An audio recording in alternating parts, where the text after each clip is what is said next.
નમસ્કાર, આપ જોઈ રહ્યા છો સંદેશ ન્યૂઝ સમાચારોમાં આપની સાથે હું છું સોનલ। બુલેટિનની શરૂઆત મહત્વપૂર્ણ સમાચારથી। આજથી વિધાનસભા સત્રની શરૂઆત થશે।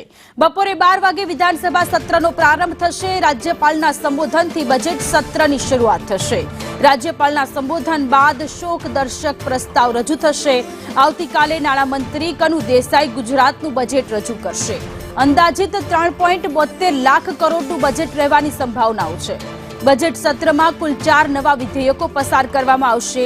વિધાનસભાના સત્ર દરમિયાન કોંગ્રેસ હાથે પગે બેડીઓ બાંધીને અમેરિકાથી મોકલાતા ગુજરાતીઓનો મુદ્દો જોરશોરથી ઉઠાવી શકે છે। તો મોંઘવારી, બેરોજગારી, જમીન કૌભાંડ, અમેરિકા, ભાજપનો આંતરિક ડખો, પાટીદાર યુવતીનો વરઘોડો વગેરે મુદ્દાને લઈને સત્ર તોફાની રહેવાની શક્યતાઓ છે। 25 દિવસ સુધી ચાલનારા આ સત્રમાં 2 દિવસ ડબલ બેઠક યોજાશે। તો ફિઝિયોથેરાપી કાઉન્સિલ વિધેયક 2024 ગુજરાત ક્લિનિકલ એસ્ટાબ્લિશમેન્ટ સુધારા વિધેયક રજૂ કરવામાં આવશે। સંવાદદાતા હિરેન આપણી સાથે લાઈવ જોડાયેલા છે। હિરેન, બપોરે 12 વાગે વિધાનસભા સત્રનો આજથી પ્રારંભ થવાનો છે।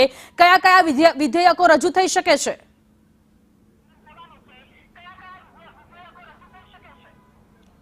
ચૌદમી વિધાનસભાના છઠ્ઠા સત્રની આજથી શરૂઆત થશે। બજેટ સત્ર જે શરૂ થશે એમાં 12 વાગે રાજ્યપાલ આચાર્ય દેવવ્રતના સંબોધનથી આ સત્રની શરૂઆત થશે અને શરૂઆત પછી એટલે કે રાજ્યપાલનું સંબોધન પૂરું થશે પછી પૂર્વ પ્રધાનમંત્રી મનમોહનસિંહ અને કડીના ધારાસભ્ય કરશનભાઈ સોલંકીના શોકદર્શક પ્રસ્તાવ પછી આજની કાર્યવાહી વિધાનસભા ગૃહની મુલતવી રાખવામાં આવશે। પરંતુ કોંગ્રેસ પણ આ સત્રની અંદર આક્રમક દેખાય તે પ્રકારની સ્થિતિ દેખાઈ રહી છે।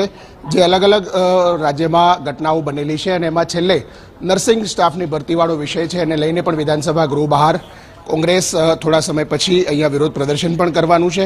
આ સિવાય આવતીકાલે નાણામંત્રી કનુભાઈ દેસાઈ છે એ વર્ષ 2025-26 માટેનું ગુજરાત સરકારનું બજેટ રજૂ કરશે। આ સમગ્ર સત્ર દરમિયાન અલગ અલગ 5 જેટલા બિલો છે એ વિધાનસભા ગૃહમાં પસાર કરવામાં આવશે। કેટલાક કાયદાઓ જૂના છે તે રદ કરવાના છે।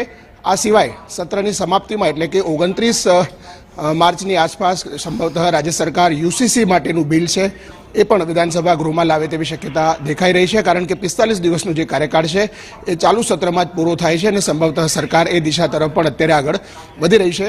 આજથી બપોરે 12 વાગ્યાથી રાજ્યપાલ આચાર્ય દેવવ્રતના સંબોધન સાથે જ ગુજરાત વિધાનસભાના 14મા સત્રનું છઠ્ઠું જે સત્ર છે બજેટ સત્ર એની શરૂઆત થશે। પ્રથમ દિવસે ચાલુ ધારાસભ્ય કરશન સોલંકીનું અવસાન થયું હોવાના કારણે સત્ર 1 દિવસ માટે મુલતવી રખાશે। જી હિરેન, આભાર તમામ વિગતો માટે।